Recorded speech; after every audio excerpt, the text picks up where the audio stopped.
grupos de clasificaciones de las diferentes variantes de acuerdo a la posición del apéndice, que van a ser el anterior y el posterior. La epidemiología... Está bien, que siga Gabriel Salgueiro. Está bien, gracias, Doc. Okay. Está bien, Doc. Ya vamos a seguir. Ahora, aquí estamos. La epidemiología es la primera causa del abdomen quirúrgico. Se estima que el riesgo de tener apendicitis es del 8.6% para los hombres y al menos de un 6.7% en las mujeres. Se estima que la mayor incidencia ocurre durante la segunda y la tercera década de vida, siendo el pico máximo entre los 12 y 18 años de edad. Aproximadamente entre el 7 y 12% de la población mundial puede llegar a padecer de apendicitis. Esto se traduce en que al menos 1 de cada 15 personas va a tener apendicitis. La etiología es la obstrucción de la luz apendicular, es la principal causa. Dicha obstrucción parece ser una consecuencia directa de la hipertrofia y la hiperplasia del tejido linfoide.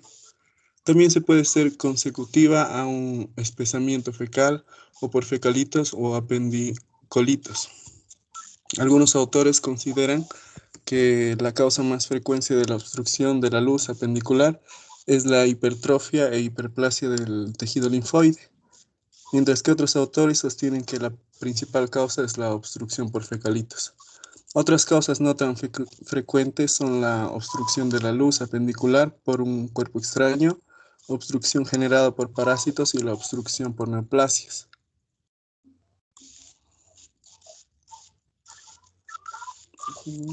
La fisiopatología se da un 60% por hiperplasia linfoide, un 40-35% por fecalitos, 4% por cuerpos extraños y 1% por estenosis o tumores apendiculares.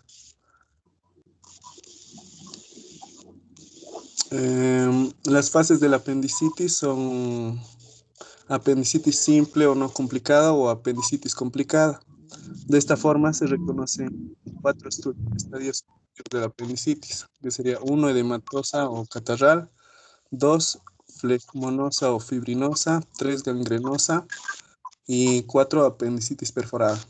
Los síntomas: dentro de los síntomas de la apendicitis aguda se encuentra el dolor en el epigastrio, periumbilical, la anorexia, malestar general, náuseas, distensión abdominal, vómitos, fiebre y dolor en el cuadrante inferior derecho.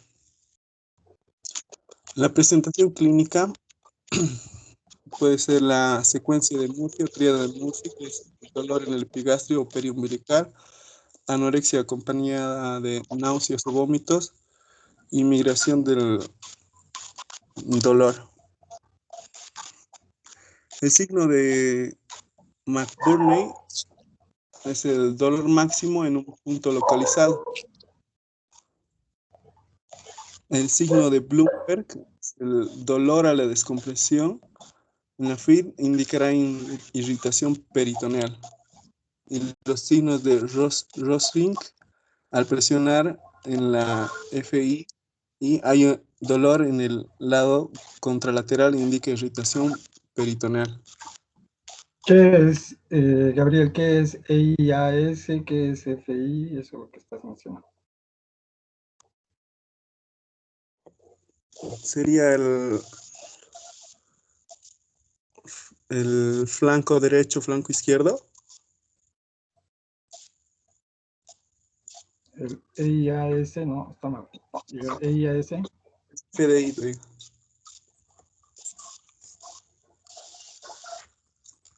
No,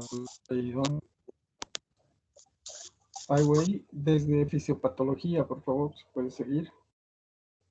Que está antes.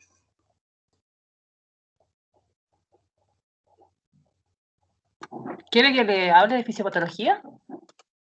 Sí, por favor. Ya.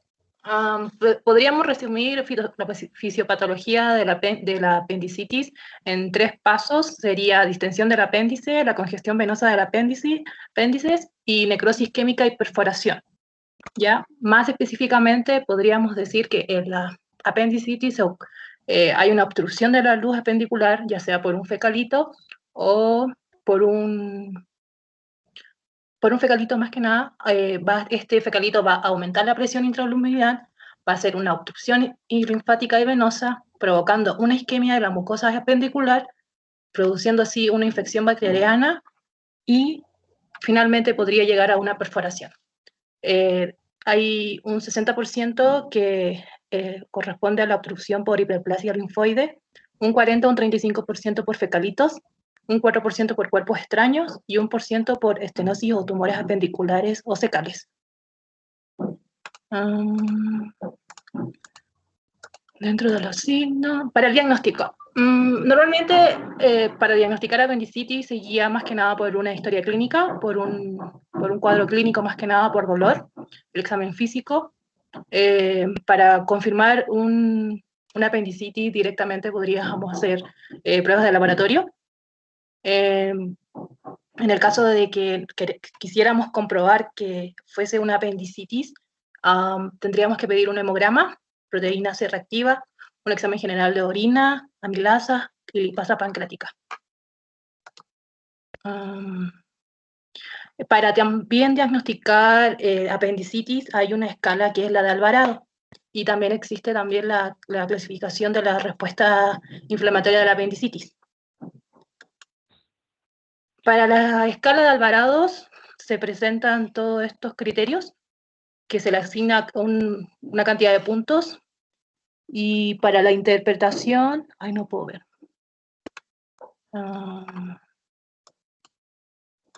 Para la interpretación, dependiendo de la suma de los puntos que vaya mi paciente generando, vamos a ver que si va a tener menos de 3 puntos, va a ser una baja probabilidad de apendicitis. Si va a tener entre 4 y 6 puntos, se va a tener que considerar más pruebas más pruebas de laboratorio, ya sea imágenes o radiografía, ecografías. Y más de 7 puntos es una alta probabilidad de tener apendicitis. Luego, ¿qué criterios toma en cuenta la escala? ¿Qué criterios toma la escala de Alvarado? Migración del dolor de la fosa ilíaca derecha, anorexia, náusea y vómito, hipersensibilidad, el dolor de la fosa ilíaca derecha, el dolor del rebote, la temperatura, leucocitos, neutrofilia. Después tenemos la clasificación de respuesta inflamatoria en la apendicitis, que también es otra manera de diagnosticar, que al igual que el Alvarado también tiene una suma de puntos, y que dentro de su interpretación también vamos a tener que si tiene menor de 4 puntos, se puede manejar de forma ambulatoria. Entre 5 y 8 puntos, el paciente tiene que estar en observación, y se le solicitaría más prueba diagnóstica. Entre 9 a 12 puntos, el paciente tendría que ser derivado para una cirugía o una exploración quirúrgica. Dentro de los estudios de imagen complementarios a lo que es la clínica, el examen físico, exámenes de laboratorio, podríamos también pedir radiografías, ecografía o una tomografía. Esta sería una radiografía de una apendicitis aguda. Ok, ahí voy. ¿Cómo se vería en una ecografía? Ahí está bien. Ahí está bien. ¿Puede seguir Alba? Doc, ¿me escucha? Sí. Ya. Vamos a continuar con el pronóstico. En el pronóstico tenemos que fijarnos muy bien la edad del paciente, ver después de la cirugía si hay alguna perforación, y también tener en cuenta el tratamiento quirúrgico. Tenemos la tasa de mortalidad, que en la apendicitis aguda es del 0.1%, en una apendicitis perforada es de 3 a 5%, y en la apendicitis perforada en ancianos que se da es un 15%. Y 47% de las complicaciones se dan tras la perforación. En complicaciones tenemos, dentro de las principales complicaciones de una apendicectomía se encuentran absceso abdominal, obstrucción intestinal, infección del sitio quirúrgico, seroma y hematoma de la herida, fístula fecal, reacción de cuerpo extraño y sepsis y muerte. Luego vamos a ir a lo que hacen los signos, que tenemos el signo de McBurney, que es el dolor máximo en el punto localizado que es de 3 a 5 centímetros en la espina ilíaca anterosuperior. El signo de Blumberg, que es un dolor de la descompresión en la fosa ilíaca derecha, indica irritación peritoneal. Y el signo de Robsing, al presionar en la fosa ilíaca izquierda, hay dolor en el lado contralateral, indica irritación peritoneal. También tenemos el signo de Psoas, que el paciente está acostado sobre su lado izquierdo. Al extender el músculo derecho presenta dolor y es un foco irritativo cercano al músculo psoas ilíaco. Y el signo del obturador es al realizar la rotación interna del músculo flexionado hay dolor, irritación cercana al músculo obturador interno. Y eso es todo, Doc. No es músculo, es muslo. ¿No? Hola. Perdón, Doc. Disculpe. O el miembro pélvico. Muy bien. Bueno, los primeros compañeros han leído más el tema, creo que ustedes los han estudiado más. El segundo grupo está muy bien. Ahora, el segundo grupo que no se ha anotado. Entonces, el tercer grupo sería el de Stephanie, ¿no? Eric Vargas, Micaela, Anthony, Micaela y Stephanie con obstrucción intestinal. Está bien, doctor. Ok.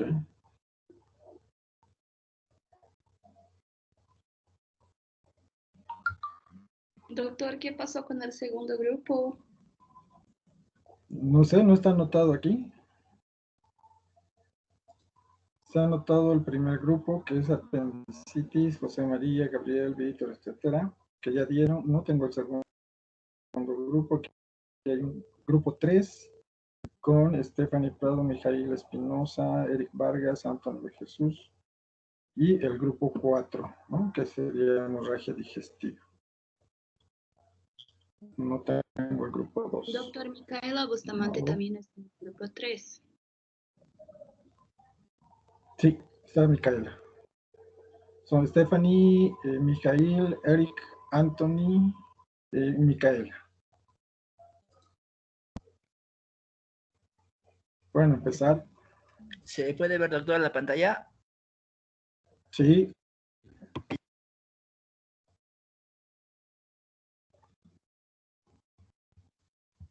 A ver. Pero no se mueve. A ver, ahorita estamos en obstrucción intestinal. ¿Puede verse? No, está inmóvil. Ahora. No, ni más. ¿De verdad? No se ve. Vamos a ver que vean tus compañeros. Yo sí veo la Que presentación. yo no- Sí, se ve. Se yo no ve. veo Yo nada. también sí veo. ¿Se ve? Yo solo veo un bueno. gatito. ¿Un gatito? Sí, solo veo un gatito. Pero ya empieza, puedes empezar y voy a escuchar. Ya. Muy bien, buenas noches, compañeros. Buenas noches, doctor. En esta oportunidad vamos a exponer junto a mis compañeros un poco sobre lo que es la obstrucción intestinal. Vamos a comenzar entonces hablando sobre la etiología. Obstrucción intestinal. Cuando hablamos de obstrucción, tenemos que tener en cuenta que esta puede ser de dos tipos. De tipo mecánica, lo que vamos a conocer como hilio dinámico, y de tipo funcional, lo que vamos a conocer como hilio paralítico o adinámico. Vamos a tener en cuenta que el término hilio significa que hay una disminución en el tránsito intestinal. Ahorita vamos a entender por qué estoy diciendo esto. Comencemos entonces primero por lo que es la obstrucción mecánica o hilio dinámico. Aquí lo que pasa es que hay algo físico, hay algo que podríamos decir que, no está, que está impidiendo que el alimento pase por el intestino. Aquí las causas pueden ser dos, pueden ser intraluminal o puede ser extraluminal. ¿Y a qué le suena eso? A la luz intraluminal. Por ejemplo, que se nos venga a la mente un cáncer, un pólipo, lo que sea, que está saliendo ahí en plena luz intestinal y no deja que el alimento pase. Cuando este crece, crece, crece, vamos a ver que finalmente ya no va a poder pasar y la persona va a empezar a tener toda la sintomatología. Extraluminal, por otro lado, por ejemplo, cuando no es dentro de la luz del intestino, vamos a tener, por ejemplo, un vólvulo donde el intestino empieza a girar sobre sus asas y muy bien, va a empezar a atorarse, va a empezar a ahorcarse el propio intestino. Hablemos entonces. Vamos a ver que la obstrucción mecánica la podemos dividir en dos, lo que es en el intestino delgado y en el intestino grueso. En el intestino delgado es más frecuente. Eso para empezar. Las obstrucciones intestinales son más frecuentes en el intestino delgado. ¿Y por qué? Porque esta va a ser la principal causa de obstrucciones obstrucciones intestinales, las bridas y adherencias. Hay que pensar en ellas siempre que tengamos un paciente que haya sido sometido a una operación abdominal, ha tenido una apendicectomía, ha tenido una colecistectomía. Hay que pensar, número uno, en bridas y adherencias, que viene a ser la primera causa. ¿Qué son estas? Es lo que tenemos aquí en la imagen. Son así como una especie de pegamentos, como una especie de pita, si quieren llamarle, que provoca que el intestino se empiece a pegar uno a los otros. Y de diferentes maneras puede provocar una obstrucción. Puede ser que esta asa y esta asa se peguen. Puede ser que una tercera asa, una asa y otra asa se peguen entre las dos y pueden provocar que una tercera que esté al medio quede comprimida. O por el contrario, pueden hacer que la propia asa se pegue y sus paredes sean ocluidas. Esta podríamos considerarla intraluminal y extraluminal. Vamos a tener las hernias, pero no cualquier hernia, una hernia estrangulada. Aquí podemos ver, por ejemplo, el anillo herniario. El intestino viene aquí y cuando hay una hernia empieza a salir. ¿Y qué es lo que pasa? Aquí se empieza a atorar el alimento, ya no va a pasar. ¿Y por qué es importante esto? Aquí, por ejemplo, el comienzo va a ser agudo. Y esto lo podemos tener incluso como una urgencia y es una emergencia, porque también el riego se va a ver comprometido, ¿no? Vamos a tener, por ejemplo, el vólvulo, que si bien es una de las principales causas, de hecho, en un país, por ejemplo, en Perú, algunos la consideran la primera causa de obstrucción intestinal en el intestino grueso. ¿Pero por qué? En lo que es la zona andina, existe lo que es el dolicomegacolon, y es bastante frecuente. ¿Qué es lo que pasa? El intestino empieza a torcerse sobre sí mismo.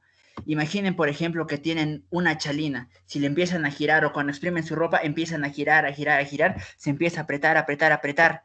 ¿Y qué es lo que pasa? Esto se comprime tanto que también, aparte de que no pase el alimento, no va a pasar el riego sanguíneo. Entonces, ¿qué podemos deducir de esto? Esto también va a ser una emergencia. Y es de las principales causas de obstrucciones intestinales en el intestino grueso. Sin embargo, a nivel mundial, la primera causa de obstrucción en el intestino grueso sigue siendo de lejos el cáncer, las neoplasias. La invaginación intestinal también es otra causa. Esta puede causar, es más frecuente en lo que es la unión en la unión ileocólica, y es la primera causa de obstrucción intestinal en niños desde 2 meses a los 6 años. La invaginación intestinal. El intestino se va a telescopar, se mete dentro del intestino distal a él. Otra cosa, vamos a tener también lo que es la obstrucción funcional, ilio paralítico. Esto más que una obstrucción, tendríamos que olvidarnos de ese término, perdón, porque obstrucción quiere decir que hay algo que está impidiendo, o al menos eso se podría decir. El término más correcto sería el de ilio. Y es ahí cuando, recuerdan lo que les dije, es una disminución en el tránsito intestinal. En el ilio paralítico lo que va a pasar es que no hay algo que esté atorando, no hay algo que esté, digamos, cubriendo la luz, pero hay algo que hace que el intestino no esté funcionando de buena manera. Entonces no va a haber un buen peristaltismo, no va a haber un buen recorrido y todo eso. La causa más frecuente, posoperatorio. Y muchas veces este se va a solucionar solo. Cuando te hacen una operación abdominal, primero va a haber un apagón en el intestino, va a dejar de funcionar. Luego va a empezar a funcionar el intestino delgado. Posterior a eso se va a activar otra vez, va a empezar a trabajar el estómago también. Y finalmente el colon va a empezar a colaborar con nosotros. Trastornos hidroelectríticos, por ejemplo, una hipocalemia puede darnos también un ilio, lo que es funcional. Vamos a tener, por ejemplo, también lo que son traumatismos, aunque este es un poco más raro, algunos fármacos, la enfermedad de Hirschsprung, que viene a ser la primera causa de obstrucción intestinal de intestino grueso en lo que es los recién nacidos. Hay una falta de inervación parasimpática intramural en lo que son los intestinos y es por eso que los intestinos no pueden contraerse y etcétera, etcétera, etcétera. Síndrome de Ogilvy, que viene a ser como que todo el intestino se paraliza, pero sobre todo el colon. Ustedes lo van a ver con una radiografía que el colon está bien distendido y en algunas ocasiones el intestino delgado también, etcétera, etcétera, etcétera. Muy bien. Fisiopatología.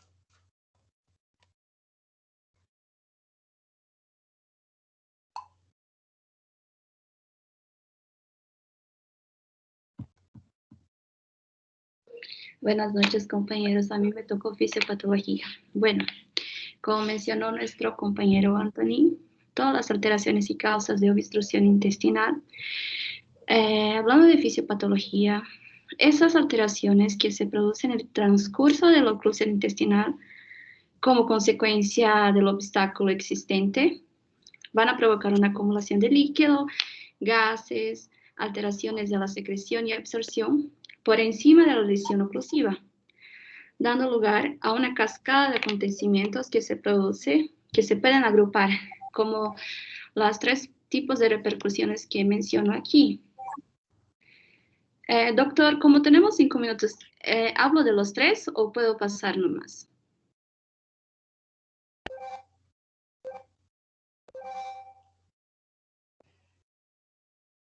Doctor. Bueno, voy a hablar de los 3. Bueno, hablando de fisiopatología, vamos a hablar de las 3 repercusiones. La primera es la consecuencia de distensión intestinal. Bueno, al principio se establece una vía refleja, un peristaltismo de lucha, que se acompaña de un dolor cólico. Posterior a eso, la regla es vómitos, principalmente si se trata de oclusiones altas o de intestino delgado. Y esto nos puede ayudar a distinguir lo que es la obstrucción del hillo mecánico del intestino grueso. La segunda repercusión es la logoregionales. Bueno, hablando de la circulación parieta intestinal, los vasos acaban comprimiéndose y producen una isquemia y necrosis en estados avanzados. El peristaltismo intestinal al inicio está bien aumentado de manera muy importante, para que después haya una parálisis intestinal favorecida por la isquemia y la hipoxia parietal. Eso va a acabar produciendo una inversión de la flora bacteriana, o sea, dejando que entre más bacterias gram negativas sobre las positivas. Eso. Es importante también saber que el incremento de la presión intraabdominal va a producir disnea, hipoxia, hipercapnia, acidosis y al final un shock. Hablando de la repercusión general, vamos a hablar un poco del metabolismo hidromineral, que hay una alteración con la deshidratación y pérdida al tercer espacio, o sea, espacio entre las células. Ocurre de una forma más temprana o intensa, cuanto más prolongada, dependiendo de su evolución. Eso es lo que es fisiopatología.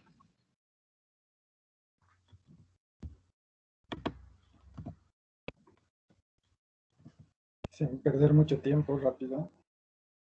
Buenas noches, doctor. Yo voy a hablar de la clínica. Siguiente. Bueno, los signos cardinales serían el dolor, los vómitos, la distensión abdominal y la ausencia de emisión de gases y o heces. Estos serían los que se presentan generalmente, aunque los vómitos pueden estar presentes o no. Ahora, según la localización, lo podemos estar entre alta, baja y colónica. Bueno, entre las altas, como hemos dicho, pues va a haber los vómitos, va a haber contenido gástrico, el dolor va a ser mal localizado y va a ser intermitente y de tipo cólico.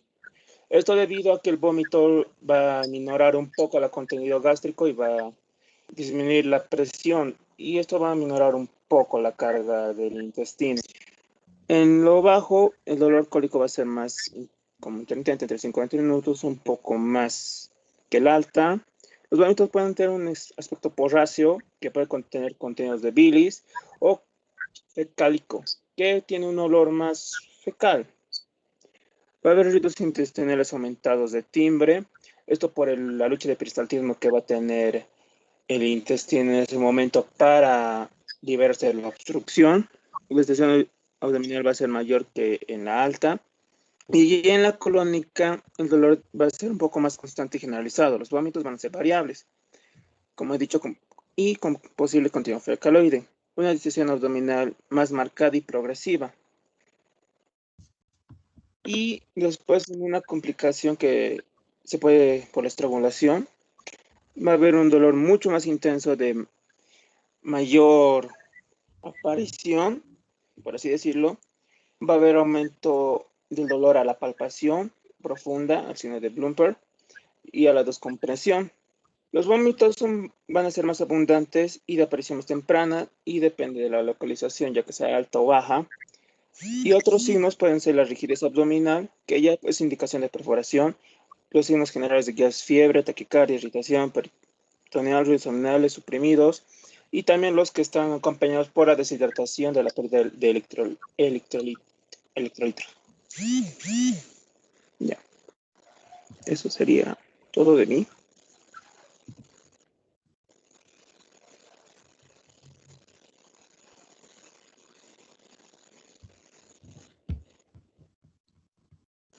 Micaela, para terminar de una vez.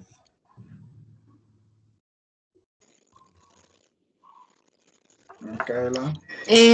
Doctor, buenas noches. Yo hice el tratamiento, no sé si puedo pasar al tratamiento. Todo rapidito, pero en una lista para rapidito. Ya, nos pasaremos entonces al tratamiento, por favor. Ya. ¿Quién está con los diapos, chicos? Diagnóstico. Por fin. Ya, diagnóstico, entonces solo vamos a Nos dio el diagnóstico. Ya. Muy bien. La clínica. Podemos diagnosticar la obstrucción intestinal mediante un examen físico, mediante la radiografía. Una radiografía sería más exacta. Podemos hacer una radiografía con contraste también para detectar en qué región exactamente está la obstrucción intestinal. Podemos hacer un TAG y una ecografía y así para pasar un enema variado o con aire. Ya llegando al tratamiento, hay dos tipos de tratamiento. Existen dos formas, la de la obstrucción que puede ser la conservadora y la quirúrgica. En la conservadora, lo primero que tenemos que hacer es detectar, ¿no? Como dijimos, y ingresar a la hospitalización porque esto es una urgencia. Tenemos que reponer líquidos, tenemos que hacer la corrección del el equilibrio electrolítico, el ácido base, tenemos que empezar un tratamiento con antibióticos, analgésicos, y si ya detectamos que la obstrucción es grave, tenemos que recurrir lo que es a la parte quirúrgica dentro de las primeras 48 a 72 horas antes que se nos complique. En el tratamiento quirúrgico lo vamos a realizar cuando haya una obstrucción total o pueda ser una causa aguda o como ya dijimos, cuando se complique demasiado. Estas cirugías van a estar contraindicadas cuando la persona presente un carcinoma o enfermedad inflamatoria intestinal o si está bajo radioterapia. Ahí tenemos una imagen donde estamos observando la resección intestinal que está sacando una parte del intestino que ya está necrosado por isquemia. En la siguiente diapositiva vamos a observar cómo están sacando una obstrucción simple del ciego. La siguiente diapo, por favor, ahí está. Y gracias.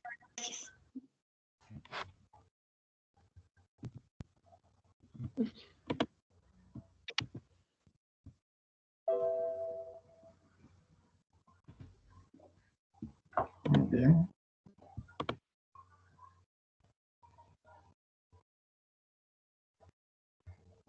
Ahora, el último buscador es hemorragia digestiva, ¿no? Entonces, no tengo todos los nombres. Aquí está con ¿Dónde estamos?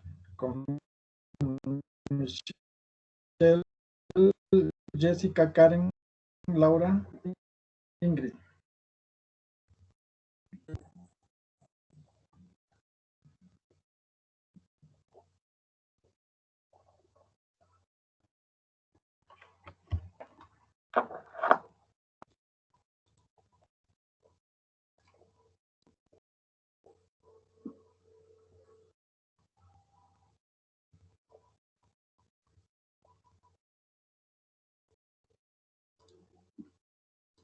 Doctor.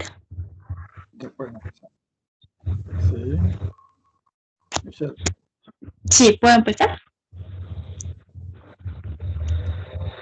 Ya. Adelante, adelante. Ya, está bien.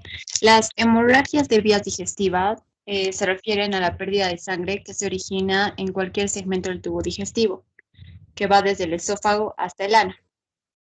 Se divide según el punto de origen, en hemorragias digestivas altas o bajas. Las altas incluyen el esófago, el estómago, intestino delgado hasta el ángulo de Treitz. Y las hemorragias digestivas bajas incluyen intestino delgado desde el ángulo de Treitz, el intestino grueso, el recto y el ano. También se dividen según su magnitud en cuanto a la pérdida de volemia. Si la pérdida de volemia es inferior al 10%, o sea, 500 ml, no tiene mucha sintomatología, ya que la vasoconstricción compensa y se mantiene el gasto cardíaco y la presión arterial. Si la pérdida es del 15 al 25%, hay disminución del gasto cardíaco y el descenso de la presión arterial. Hay taquicardia, palidez y sudoración. Si la pérdida es del 25 al 35%, hay palidez, frialdad, hipotensión y taquicardia marcada. Y si la pérdida es mayor al 35%, se puede hablar de un shock hipovolémico, tiene intensa vasoconstricción periférica y colapso venoso, agitación, estupor y anuria. Las formas de presentación pueden ser 4, como el hematemesis, melenas, hematoquesia y rectorragia. Y lo que le da la coloración oscura a estas es la cantidad de tiempo que está en contacto la hemoglobina con el jugo gástrico, y esta se reduce a hematina. La hematemesis es vómito de sangre fresca, coágulos sanguíneos o restos hemáticos oscuros. La melena son heces de color negro y olor fétido como consecuencia de una hemorragia digestiva alta. Son las heces alquitranadas. La hematoquesia son heces mezcladas con sangre clara y oscura. La rectorragia son heces acompañadas de sangre de color rojo claro a causa de una hemorragia digestiva baja. Las hemorragias digestivas altas generalmente son moderadas a masivas. Se manifiestan con hematemesis o melena. Las causas pueden ser por úlcera péptica al 50%, varices esofágicas, desgarros de Mallory-Weiss, anomalías vasculares, neoplasias gástricas, gastritis erosivas, esofagitis erosivas y úlcera péptica. Las hemorragias digestivas bajas se caracterizan por la pérdida de sangre por el recto, es decir, rectorragia, y la melena es una manifestación clara de esta. Puede variar desde un sangrado microscópico hasta la hemorragia exsanguinante. Y aproximadamente el 75 al 85% de las hemorragias digestivas bajas dejan de sangrar en forma espontánea. Tienen una tasa de mortalidad del 2 al 4%. Va a continuar mi compañera.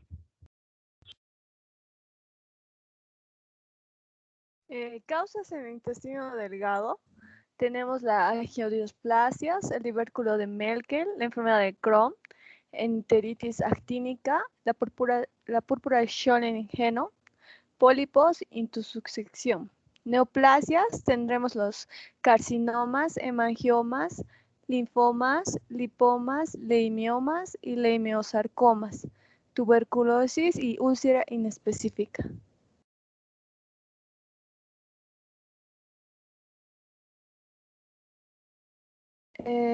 También podemos mencionar una clasificación en la hemorragia digestiva alta, la clasificación de Forest, que nos habla de un sangrado activo, reciente y sin sangrado. En el activo tenemos el tipo 1A, 1B. En el 1A tenemos el jet a chorro, el 1B en napa o babeante. En reciente tenemos el tipo 2A, 2B, 2C. El 2A es vaso visible, no sangrante. 2B, coágulo rojo adherido. Y 2C, fondo ulceroso hemático. Y sin sangrado es del tipo 3, una lesión limpia sin estigma. Va a continuar aquí mi compañera.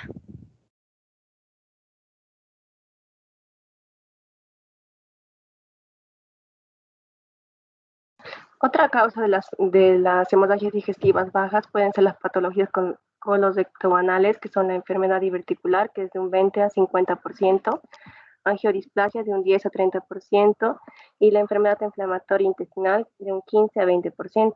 Neoplasias y pólipos es un 10 a 20%, hemorroides un 4%, colitis infecciosa menor a 10% y colitis isquémica menor a 10% igual, y la proctis por radiación de 1 a 5%. Aquí están la enfermedad diverticular, la enfermedad inflamatoria intestinal, angiodisplasia, los pólipos y el divertículo de Meckel. Hemograma con diarrea. Si la sangre acompaña a la diarrea, hay que pensar en un cuadro inflamatorio infeccioso que compromete la mucosa intestinal. Las causas pueden ser un síndrome disentérico, colitis por enfermedad inflamatoria crónica y subsección intestinal. Eso sería todo, doctor.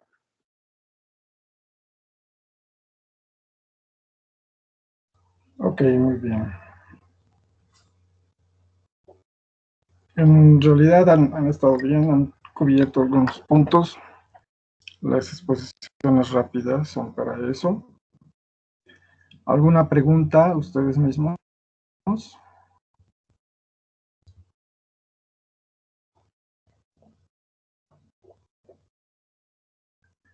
Creo que nada. No sé qué ha pasado con, me imagino que estaban en el otro grupo. Evelyn, bueno, está en la lista anterior, ¿no? Evelyn, Alessandro, Guidel creo que es, las que faltan y otros. Bien.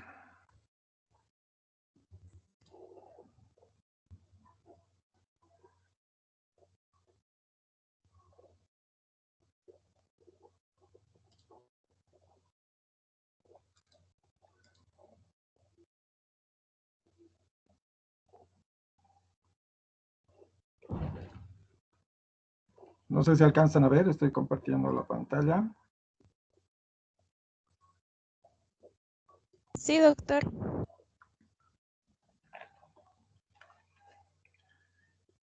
Muy bien, entonces seguimos con los síndromes abdominales, donde están los cuadros que ustedes están,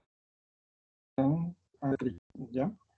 Y los más frecuentes como causa de abdomen agudo quirúrgico, porque hay otras causas de abdomen agudo no quirúrgicas, y son menos frecuentes además algunas, ¿no? Entonces, por mucho, una de las más frecuentes es la apendicitis aguda, seguida de la colecistitis aguda.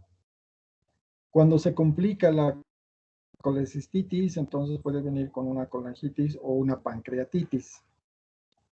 En menor medida ya están las diverticulitis, ¿no? Los abscesos, el trauma abdominal como causa de un abdomen agudo quirúrgico.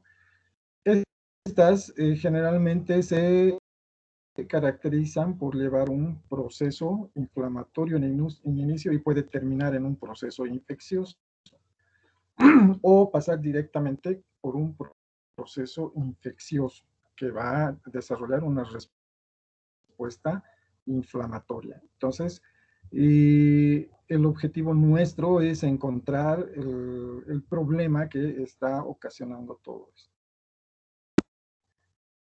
Desde el momento que hablamos de inflamación, entonces vamos a ver. Uno de ellos es el dolor en el caso de un abdomen agudo. Casi no hay abdomen agudo sin dolor. Entonces es el objetivo nuestro a través de investigar este dolor y sumado a la exploración física encontrar un diagnóstico probable o una causa probable. Entonces, el dolor para nosotros es el punto de partida para ver si es o no es un abdomen quirúrgico. Casi siempre en los problemas gastrointestinales principalmente van a venir las náuseas y los vómitos. Generalmente viene el dolor y después vienen las náuseas y los vómitos. Si esto fuera al revés, o sea, primero vomita o solo está nauseosa, puede ser otra causa previa a un abdomen agudo. Entonces, e incluso dudar un poco de su característica quirúrgica. No se olviden, hay abdomen agudo clínico, entonces puede ser más bien un abdomen agudo clínico y no quirúrgico. La fiebre es otro punto de partida importante para nosotros, porque siempre vamos a tener una correlación fisiopatológica, ¿ya? En la cirugía. Generalmente la fiebre nos demuestra ya una complicación. Cuando hay fiebre en cirugía, cuando el proceso inflamatorio ha pasado al infeccioso. Entonces, estamos hablando de un absceso, estamos hablando de una bacteremia o una sepsis, ¿no? No solamente un foco, también puede estar en la sangre, como en el caso de la oclusión, como han explicado. Si es al revés, si aparece primero la fiebre y después el problema abdominal, puede ser que sea un abdomen clínico. Entonces, eso es lo que nos va a caracterizar en estas partes de abdomen agudo quirúrgico. Sin embargo, en medicina nada es absoluto, ¿verdad? Dependemos de la información del paciente y dependemos también de la evolución del cuadro. Entonces, para esto es la exploración física, ¿no? La propedéutica que ustedes han llevado. Es la inspección, palpación, percusión y la auscultación. Principalmente en el abdomen hemos dicho que nos interesa muchísimo la observación y después la palpación. Y obviamente, dependiendo al síndrome, haremos una exploración muy minuciosa o una exploración bien dirigida, ¿no? Pero con estas dos cosas, con la anamnesis y la exploración física, ya debe orientarse a una patología probable como causa de abdomen quirúrgico. ¿Dónde entran los laboratorios? Nada más como signos de alarma o como indicaciones de inmediatas, rápidas, o para descartar. Para eso nos ayudan los laboratorios. Entonces, como causa rápida de decisión quirúrgica, para nosotros la leucocitosis con desviación a la izquierda denota un cuadro agudo. Por ejemplo, la apendicitis. Entonces, si tomo ese laboratorio y ya hay leucocitosis, entonces ahí ya me está alertando y me dice puede ser esto para cirugía. Quiere decir que el cuerpo está reaccionando de una manera rápida y la desviación a la izquierda es la presencia de bandas. Entonces, que se han agotado los polimorfonucleares normales y la médula está enviando las partes inmaduras, ¿verdad? Las bandas. Y dependiendo a lo que yo quiero, puedo corroborar esto con las pruebas de función hepática alteradas, principalmente en las vías biliares, ¿no? Los problemas biliares. También puede ser un proceso de sepsis. ¿ya? Cuando hay una sepsis abdominal, pueden elevarse las transaminasas. Y obviamente el examen de orina es el que nos va a orientar también, primero como diagnósticos a descartar, principalmente en patología femenina, o diagnósticos para confirmar, como ser una glomerulonefritis piógena, o una infección urinaria, o una urolitiasis, etcétera, etcétera. Y obviamente vamos a pedir gabinete, ¿verdad? El gabinete es ecografía, tomografía, resonancia magnética, cualquiera que sea, o rayos X. Y ahí tenemos que interpretarlos. Ya bien nos han dicho los doctores que en la exploración abdominal es importante ir a buscar los signos, ¿no? Entonces, por ejemplo, el signo de Murphy en la colecistitis, el signo de Morris, o el signo de Preyoni, o el signo de Chaufar, etcétera, etcétera, dependiendo de la patología. Esto, por ejemplo, para la patología de la vesícula, de las vías biliares y del páncreas. En el caso del apéndice, ahí están la cresta ilíaca, el ombligo, entonces el punto de McBurney, el punto de Morris, el punto de Lance. Y los signos, ¿no? Como por ejemplo el de Robson, que cuando yo aprieto aquí, duele aquí, y ese es un Robson positivo. Y puede ser un montón de signos, algunos a la inspección, como el signo de Aaron, cuando el ombligo asume una posición como viendo hacia la fosa ilíaca derecha, ¿no? Entonces, todo eso vamos a ir buscando en un abdomen agudo quirúrgico. Los más representativos son para la apendicitis aguda, ya los vamos a ver con detenimiento todos estos signos. En el gabinete, entonces, siempre tener en cuenta lo que habíamos mencionado en la anterior clase, ¿no? Un abdomen en la placa se ve más o menos así, debe verse las psoas, debe verse las siluetas renales, las grasas peritoneales, el colon, etcétera, etcétera.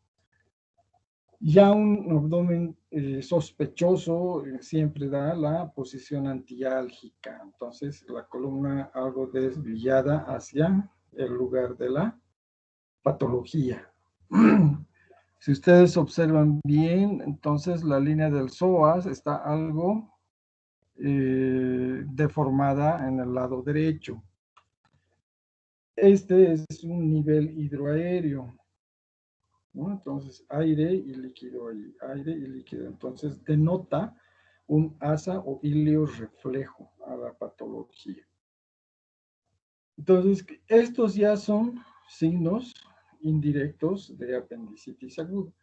Y si siguen observando, aquí hay una imagen todavía más sospechosa, ¿verdad? Entonces, si yo le tomo una placa en decúbito o en decúbito ventral o lateral y sigue esta imagen fija, lo más probable es que sea un fecalito. Entonces ya está el diagnóstico hecho. Los rayos X en abdomen todavía son muy útiles, tanto como en tórax, ¿ya? Y eso es lo que más a mano está y lo que más frecuentemente hay en los servicios. Entonces, con esto, la clínica y toda la exploración, más ya sea laboratorio o esta placa, ya tengo el diagnóstico, entonces ya sabemos qué vamos a hacer con este paciente. Lo mismo en esta otra placa, si observan también, miren, aquí no hay línea del psoas, aquí está la línea del psoas, pero hay un iliorreflejo, un intestino delgado que no debe verse en una placa normal, ¿ya? Entonces, se coincide con el dolor, etcétera, etcétera. Entonces puedo yo enfocarme ya sea en el riñón, en un colon con diverticulitis, etcétera. El observar o valorar una placa de abdomen, entonces, es importante. Hay que tener en cuenta que uno de nuestros diagnósticos puede ser en pacientes embarazadas. Entonces, la radiología debe ser con protección a la paciente. O adaptarse esto y pasar a la ecografía. También les decía a sus compañeros exámenes con vario, ¿no? No se dicen variados, se dicen varitados.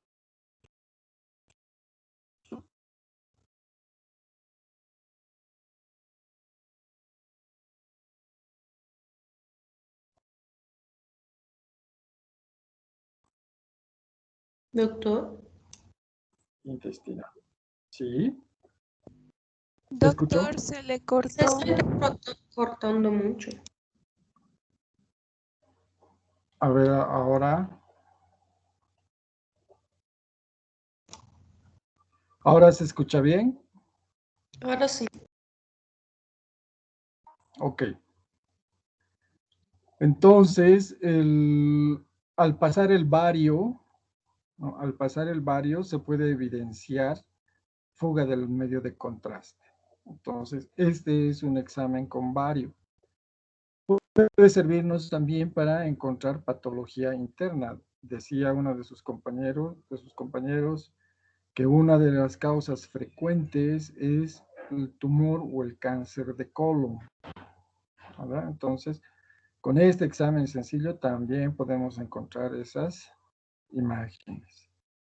En lo que respecta a otros síndromes, como por ejemplo la intususcepción, que es cuando el intestino se mete sobre el mismo intestino, o sea, la parte proximal se mete hacia la parte distal. Entonces, en este caso también nos puede ayudar el examen varietado, ¿ya? Entonces, es otro elemento que se puede tener para el diagnóstico. La ecografía abdominal hoy por hoy está más difundida, está más a la mano, es un arma más en el servicio de emergencias. Hoy en día la ecografía es accesible, es de bajo costo, es rápida. Entonces, es un buen método de diagnóstico o para descartar también nos va a ayudar. En este caso, por ejemplo, en el de la apendicitis aguda, generalmente el 80% de los abdómenes agudos quirúrgicos se hacen con la anamnesis, la exploración física y el laboratorio o algún gabinete, ¿no? Entonces, en este caso, el paciente está presentando, bueno, esta ecografía está presentando una imagen circular, ¿verdad? Con edema, que puede corresponder a un apéndice, ¿verdad? Entonces, con edema de las paredes, en capas. A esto se llama imagen de Diana, ¿no? O tiro al blanco. Muchas veces se puede ver el coprolito. Y si a esto se pone un Doppler, podemos ver la ingurgitación de los vasos alrededor, que normalmente no hay, etcétera, etcétera. Pero es operador dependiente, ¿no? Operador dependiente. Eso quiere decir que el ecografista entrenado nos va a dar un diagnóstico certero o una impresión certera.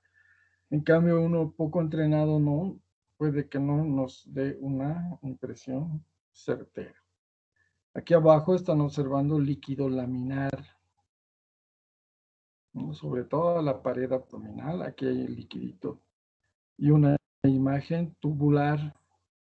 Y dentro de esta imagen tubular, un fecalito o un coprolito, donde está haciendo un efecto de sombra acústica, se llama. Entonces también el diagnóstico ya está hecho. Hay muy pocos ecografistas que nos pueden encontrar estos datos. Entonces la ecografía es simplemente un accesorio muy, muy útil. Nos puede encontrar líquido libre. Si bien no nos va a decir mucho el diagnóstico, pero va a haber líquido, líquido, líquido, líquido. Y si yo tengo clínica de un embarazo ectópico, entonces lo más probable es que este esté roto. Entonces ya, a quirófano. La tomografía La tomografía de momento es de difícil acceso, no todos los servicios los tienen. Y esto hace que el paciente tenga que trasladarse, ¿verdad? Para hacer una tomografía. Y aún más, las tomografías hoy en día han evolucionado bastante. Las de multicorte, por ejemplo, son cortes más finos y más rápidos. Entonces ya tenemos toda una imagen completa ahí. En otros países hay tomografías ya con sustracción digital, ya hay para hacer reconstrucción con tejido, etcétera, etcétera. En el nuestro llegamos a las imágenes de reconstrucción tridimensional, ¿verdad? Ahí hay pocos tomógrafos como esos, pero es una gran ventaja todavía para encontrar. ¿Qué busca la tomografía? Obviamente afina el diagnóstico, nos da el lugar, la situación, la evolución, la complicación, nos puede definir mediante las unidades Hounsfield, nos puede definir si es absceso, si es líquido, si es contenido intestinal, etcétera, si es sangre, ¿verdad? Entonces, y si ponemos varios a la tomografía o contraste endovenoso, entonces se refuerzan más, como en este caso que estamos viendo ganglios crecidos, ¿verdad? Entonces, y una imagen en todo lo que es el lado izquierdo con el vario y en el derecho una colección grande. Entonces, si hacemos las unidades, esta es heterogénea, hay aire libre, entonces estamos hablando de un absceso bien formado, con reacción sistémica. Y lo más probable es siempre lo más frecuente, siempre hay que irse a lo más frecuente y a lo más común. En este caso, apendicitis. ¿Verdad? Aunque para llegar al diagnóstico con una tomografía, un diagnóstico de apendicitis, mediante una tomografía, pues tiene que estar muy complicada, muy disfrazada, para que tengamos esa duda. Entonces, esto es lo más importante de la tomografía. Observen aquí, hay otra colección grande, justo hacia lo que es la fosa ilíaca derecha, y con imágenes o pequeñas burbujas de aire. Entonces, esto ya es un absceso. Y cuando ya resolvemos en la parte quirúrgica, tendremos que confirmar todo lo que hemos encontrado. Esta es una vesícula, atención, ¿no? Entonces, una colecistitis aguda, o este es un apéndice en una... ¿Sí? ¿Sigue en la imagen de rayo X de la pelvis y eso? ¿O cambiado Ahorita de estamos... Ahorita he cambiado. Es que a mí y a algunos otros compañeros no aparece. No sé a los demás. ¿En cuál se quedó? ¿En rayos X? Sí, ahí. Sí, doctor. Ahora...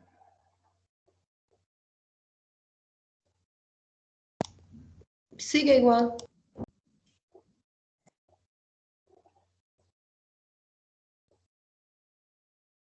¿Están viendo la pantalla? Dejé de compartir. No, ya no se ve la pantalla. Voy a volver a compartir.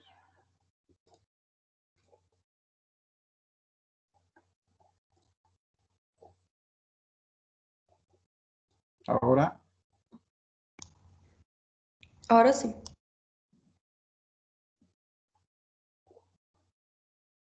He cambiado la diapositiva, la ecografía. ¿Se ve? Sí, doctor, ahora se ve. La tomografía.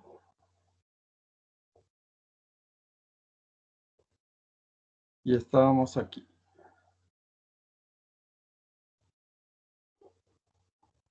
Entonces en la ecografía está esta imagen que les decía, esta imagen en diana. Aquí está la luz apendicular, aquí está el edema del apéndice, ¿no?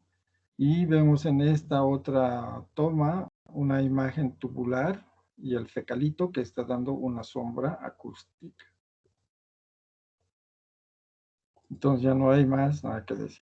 Aquí líquido libre, ¿verdad? Líquido, edema, también el diagnóstico está hecho.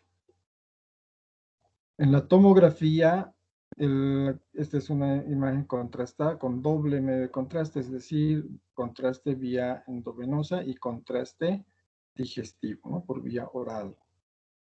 Entonces, ¿qué estamos viendo? Aquí está el contraste, hay mucho aire disperso, aquí hay una colección.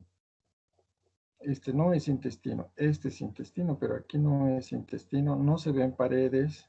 Este es un asa colapsada y tejido edematizado, y aquí está la colección y con burbujas de aire. Entonces, lo más probable es que sea un absceso. Hay ganglios, reacción ganglionar, entonces algo fuerte, ¿verdad? Estamos hablando de una sepsis abdominal. ¿Se ven las tomografías?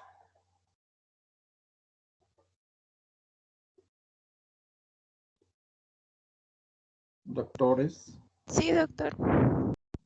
Ok.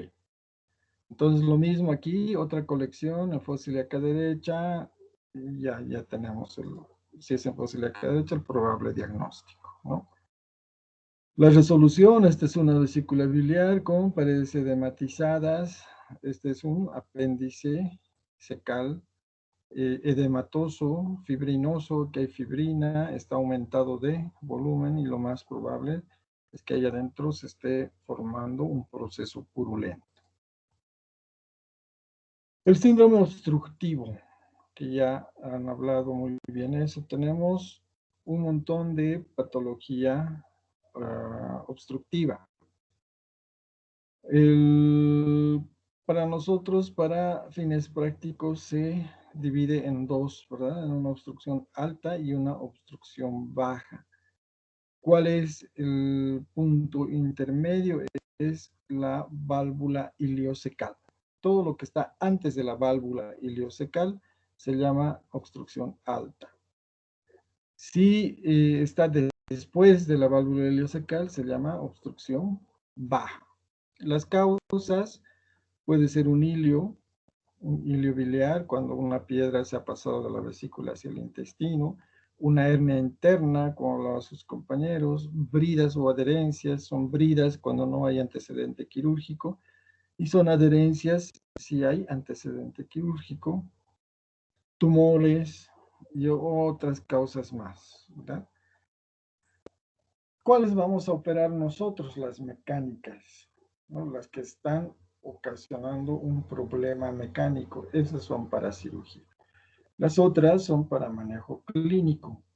El 70-80% de la patología intestinal obstructiva se puede resolver con medidas clínicas.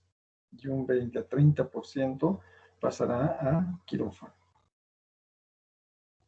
En la obstrucción baja, generalmente terminan en quirófano. En otros países, por mucho, es el más frecuente el cáncer de colon.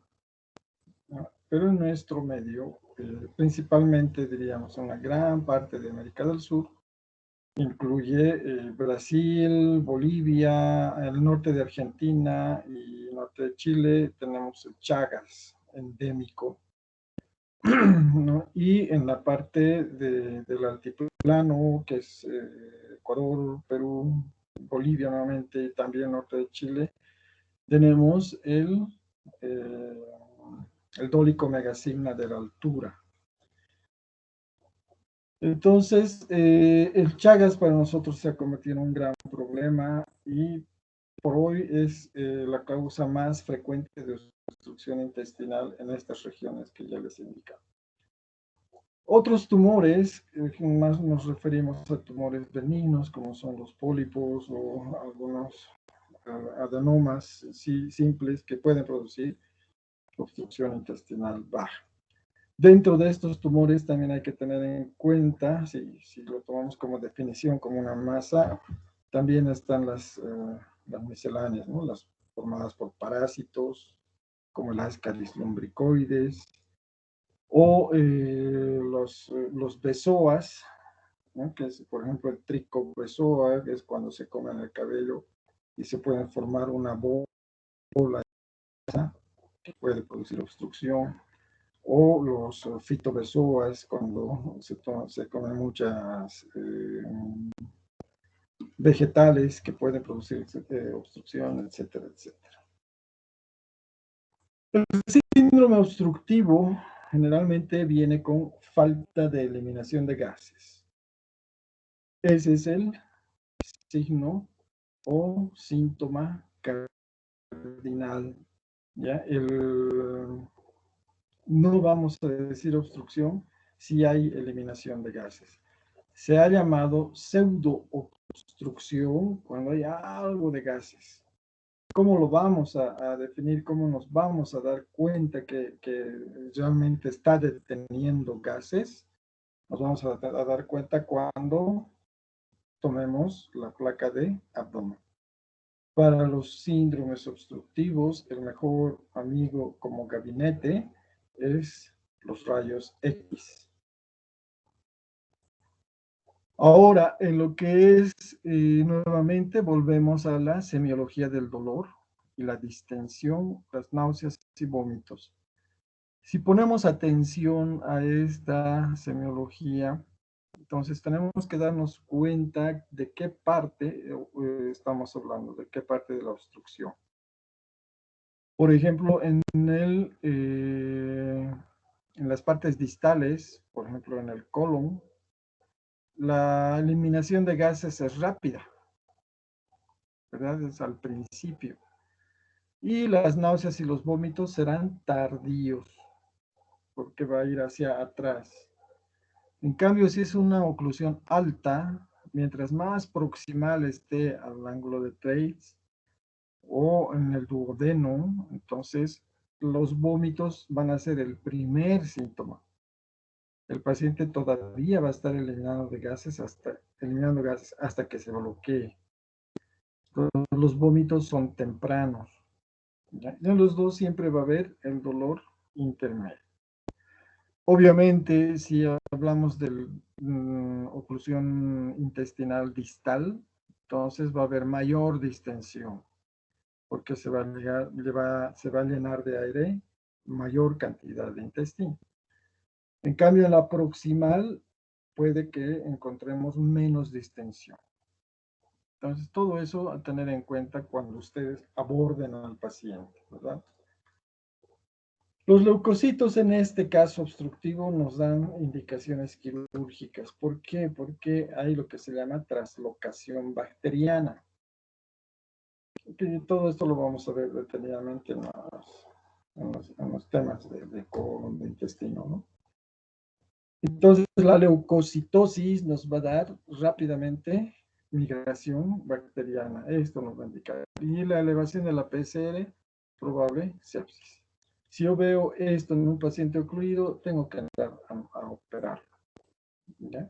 Si no hay esto, tengo entre 24 a 72 horas, dependiendo de la escuela, el hospital, los protocolos, etcétera, etcétera.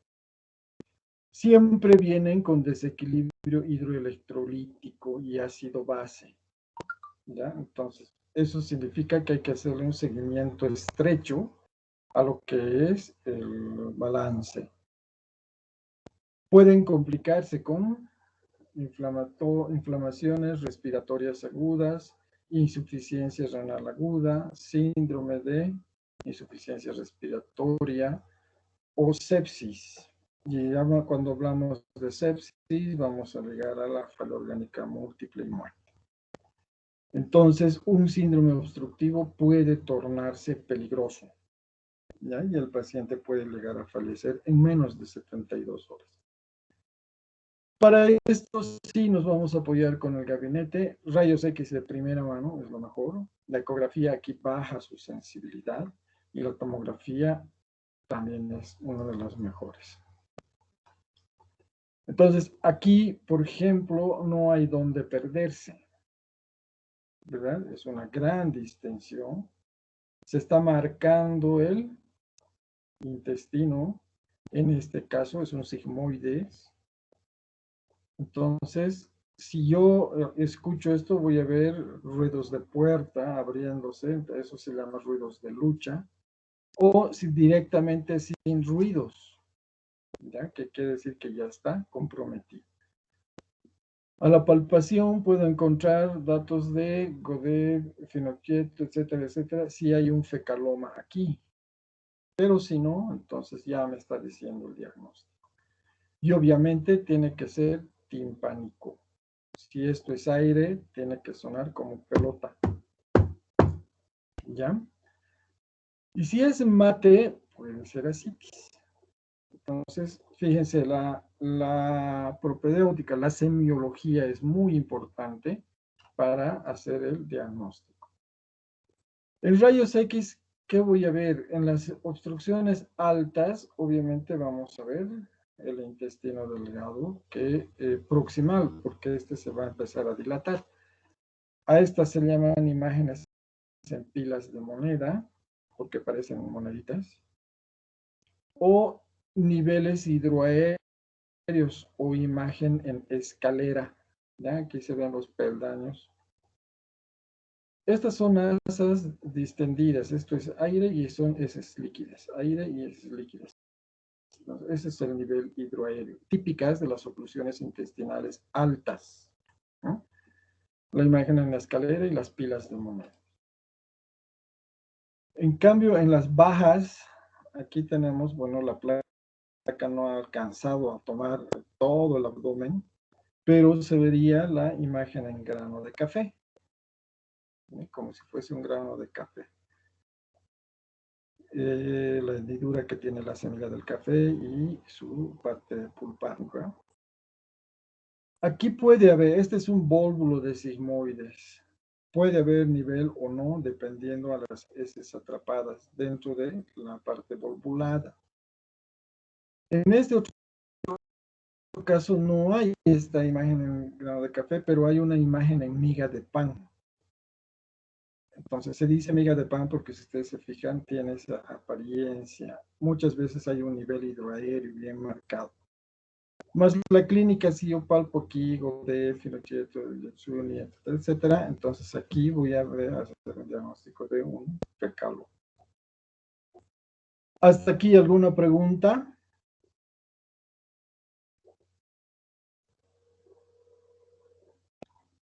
Bien, creo que no. Entonces, la ecografía, les decía, no nos va a servir de mucho. ¿Por qué? Porque baja su sensibilidad por el aire que hay. Entonces, pero aún así es operador dependiente. Hay ecografistas que pueden medirnos la pared del intestino, la peristalsis del intestino, seguir un intestino dilatado y ver si hay un problema obstructivo. El abdomen agudo en pacientes ancianos y cardiópatas a veces se presenta como isquemias intestinales. Entonces, un buen ecografista puede encontrarnos datos indirectos de una isquemia intestinal. Entonces, es muy operador dependiente. Hay que confiar mucho en su ecografista para hacer o afinar estos diagnósticos. En cambio, la tomografía es sumamente sensible. Nos va a dar la causa, el lugar, ¿no es cierto? Entonces, como aquí, por ejemplo, ustedes pueden ver todo el intestino dilatado, obviamente el abdomen distendido. Y si se fijan aquí hay en el corte, hay una imagen circular aquí, calcificada. Si tomamos aquí las unidades Hounsfield, nos van a dar sólido, ¿verdad? Prácticamente como el hueso. Entonces, es una imagen calcificada. ¿Qué será? Un hilio biliar. ¿No es cierto? Entonces, ¿qué es? Una piedra de la vesícula que erosionó el duodeno y caminó por el intestino delgado hasta atorarse a nivel, en este caso no está hacia la válvula ileocecal, aparentemente debería estar aquí, está antes, en algún trayecto del intestino delgado. Esta es la piedrita, grande. Les decía que en pacientes ancianos a veces vienen con compromiso. Así se ve una isquemia intestinal. Todo el intestino está con cambios de color. esta es la peor parte. Entonces, hay que resecar todo, a veces hay que hacer bypasses, etcétera, etcétera. Es un problema en los pacientes ancianos las isquemias, ¿verdad? O los infartos mesentéricos. Esto es una laparotomía exploradora, ¿verdad? Cuando no el diagnóstico es certero, entonces hay que entrar y ver. Otro síndrome es el hemorrágico. Entonces, ¿dónde entran estos? El trauma abdominal, por mucho el más importante y el más peligroso, que da sangrados en el hígado, en el vaso, principalmente como hemos visto en trauma, y es un reto diagnosticarlos. Las causas ginecológicas, el quiste hemorrágico y el embarazo ectópico. El ectópico, dependiendo de la magnitud del sangrado, puede terminar en un shock hipovolémico y muerte de la paciente. En cambio, el quiste hemorrágico es lento, pero si se lo deja evolucionar, también vamos a tener shock.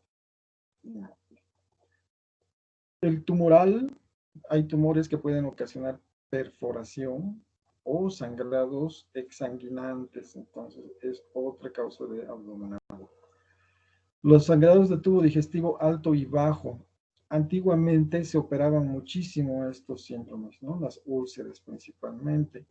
Hoy en día, con la aparición de los procedimientos endoscópicos, ya la cirugía es rara, muy rara, para la enfermedad ulcerosa. Y hay otras misceláneas, como ser mucosas ectópicas, desgarros a veces como el de Boerhaave, cuando hay vómitos, se desgarra el esófago, empieza a sangrar y puede dar, si se deja evolucionar, va a dar una mediastinitis, etcétera, etcétera. O hay algunas rupturas de algunos vasos espontáneos o en los divertículos principalmente, ¿no? Los divertículos se rompen, empiezan a sangrar, etcétera, etcétera. ¿Qué caracteriza estos síndromes de la hemorragia? La hipotensión, obviamente los antecedentes. Muchas veces el paciente viene directamente con dolor. Casi no hay náuseas o vómitos, salvo en la enfermedad ulcerosa, ¿no? O ya cuando el paciente está comprometido, ya por alteración hidroelectrolítica o la sepsis, etcétera, etcétera. Entonces, lo más importante es la propedéutica específica, la exploración específica, ¿ya? Que nos va a alertar, lo que refiera el paciente. Ese es con sangre o vómitos con sangre, o melena, hematoquesia, vómica, etcétera, etcétera, etcétera. Entonces, si eso nos dice el paciente, más hipotensión, hay que actuar rápido, es un abdomen agudo quirúrgico. El dolor muchas veces se presenta sobre todo por la enfermedad, si es una ulcerosa, o si ya la sangre se ha extravasado al abdomen y da un dolor característico de irritación peritoneal, etcétera, etcétera. Entonces, nuevamente, la anamnesis y la exploración física juegan un papel muy importante. No esperemos a que el paciente se hipotense, ¿no? No esperemos a que llegue a un grado 3 de shock hipovolémico. No se olviden que mientras haya taquicardia, para nosotros ya es importante. Y si sumamos a un probable síndrome hemorrágico, entonces ya está sangrando el paciente. Hay que apurar los medios para el diagnóstico. ¿Qué nos va a alertar? La hemoglobina obviamente va a disminuir, el hematocrito va a disminuir. Se pueden tomar, si el sangrado no es muy evidente, es leve, entonces esto se puede monitorizar. Los leucocitos rara vez los vamos a ver elevados, salvo que acompañan a un cuadro específico, por ejemplo en la diverticulitis o en los sangrados por divertículos colónicos. Entonces aquí sí vamos a ver leucocitosis, nosotros no. El desequilibrio hidroelectrolítico y ácido de base, que es consecuencia del sangrado y la insuficiencia renal aguda. Entonces, estos son los principales parámetros. Y obviamente los gabinetes. En este caso, si los rayos X no nos sirve, puede servirnos la ecografía como datos indirectos. Entonces, rayos X interrogado. Se puede ver, si nosotros vemos una placa, podemos ver una imagen en vidrio despulido, ya también se llama, ¿no? Entonces, eso es líquido. Pero es raro que podamos ver algo más allá. Podemos ver datos indirectos en rayos X, en una úlcera perforada, etcétera, etcétera. En cambio, la ecografía nos da, pues, sube su sensibilidad, sube su especificidad. Aquí vemos la vejiga, esto es líquido libre, ¿no? Entonces, si sumamos al antecedente, entonces esto es sangre y amerita una laparotomía. Lo mismo aquí, este es el hígado y esto es líquido, alto líquido, libre. Entonces, más el antecedente que nosotros estamos explorando en el paciente nos dará pues también ya el diagnóstico. La ecografía es altamente sensible.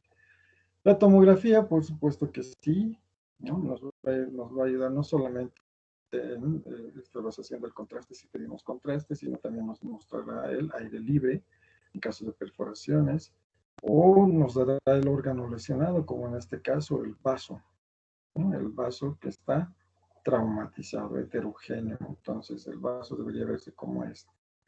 Entonces ya tenemos los diagnósticos, los hematomas. Cuando entramos a la laparotomía vemos esto. Esto es sangre, este es un hematoma en el retroperitoneo, trauma abdominal.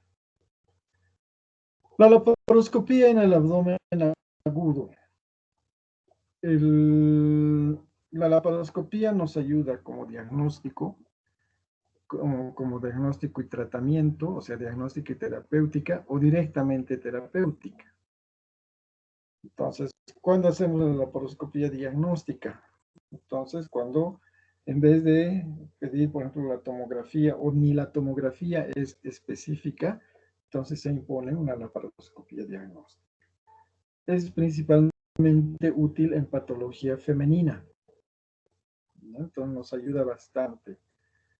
¿Y por qué? Por las dudas diagnósticas de todo lo que es los anexos que están ahí, o las patologías propias femeninas, con lo habitual, que sería un apéndice, por ejemplo, ¿no? Entonces nos ayuda la laparoscopía. Y obviamente se puede tornar terapéutica.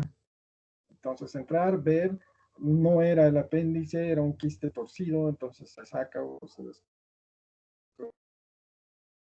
ya veremos cómo sube. Obviamente ya tenemos el diagnóstico y yo lo voy a resolver por laparoscopía. ¿Por qué? Porque es de menor estancia hospitalaria, mayor recuperación, etcétera, etcétera. No olvidarse que en abdomen agudo puede haber necesidad de conversión.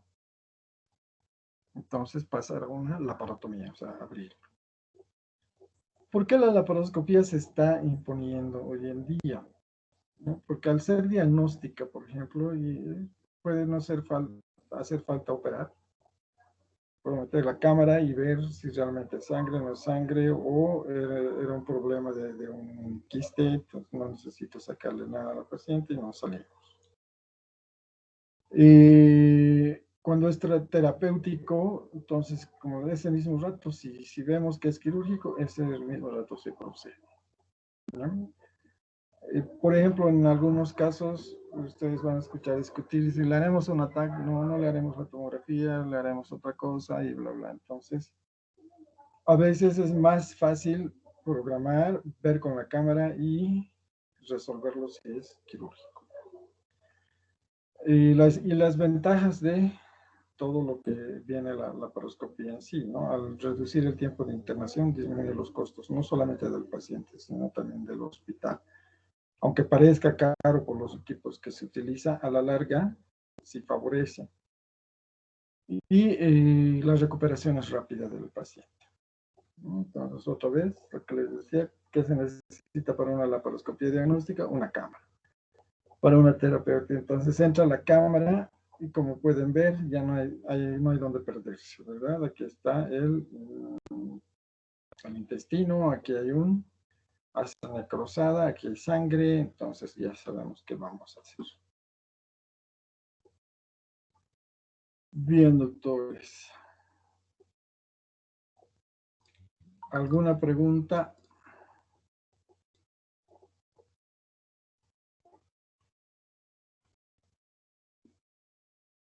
No, doctor.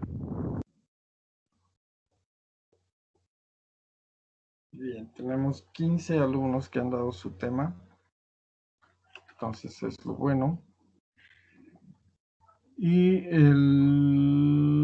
con esto hemos terminado esta parte de abdomen agudo. Ya después vamos a entrar a lo que es la patología herniaria. Ok, doctores, entonces vamos a ver si hay exposiciones o no, todo dependiendo cómo se vengan las cosas. Tenemos que reemplazar una clase. Entonces, por favor, decídanse cuándo podemos reemplazar esa clase. Yo preferiría, yo creo que un sábado en la noche o un viernes en la mañana. Ustedes avísenme, pónganse de acuerdo para seguir avanzando.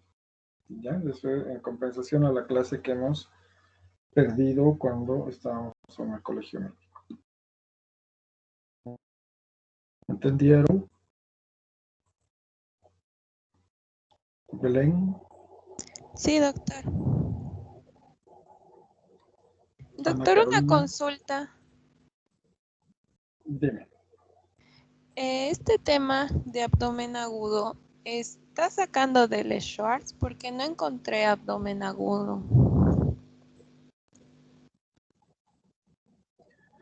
No, es un resumen del Schwartz, de todo lo que está en el Schwartz. Lo que ustedes han expuesto, por ejemplo, esto está enfocado como abdomen agudo. Ya en el Schwartz no es un tema completo, ¿no? Es un resumen del Schwartz, como abordaje a abdomen agudo. Está bien, doctor, gracias. Doctor, ¿la bibliografía oficial es el Schwartz para este tema entonces? Sí. La diferencia va a ser que, por decirte, como en el caso suyo, apendicitis aguda, ¿verdad? Entonces la apendicitis aguda está en el capítulo de apendicitis aguda. Solo que nosotros hemos agarrado esto desde el punto de vista de abdomen agudo, no solamente como apéndice, también como úlcera, como y todo lo demás.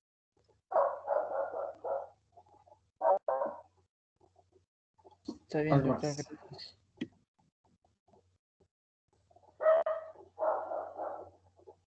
Doctor, perdone, ¿y las notas del primer parcial ya las habrá subido al sistema o todavía? Ay, no sé si lo subió la doctora, pero yo ya le entregué hace rato. Generalmente tenemos Sí, ya está 3 en días. sí. Están en el SIU las notas del primer parcial. Ah, sí, gracias. A ver.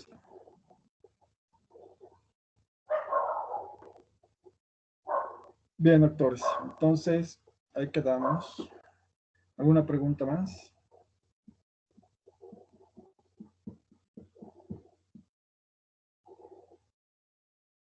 Entonces, por favor, pónganse de acuerdo para el examen. ¿Ya?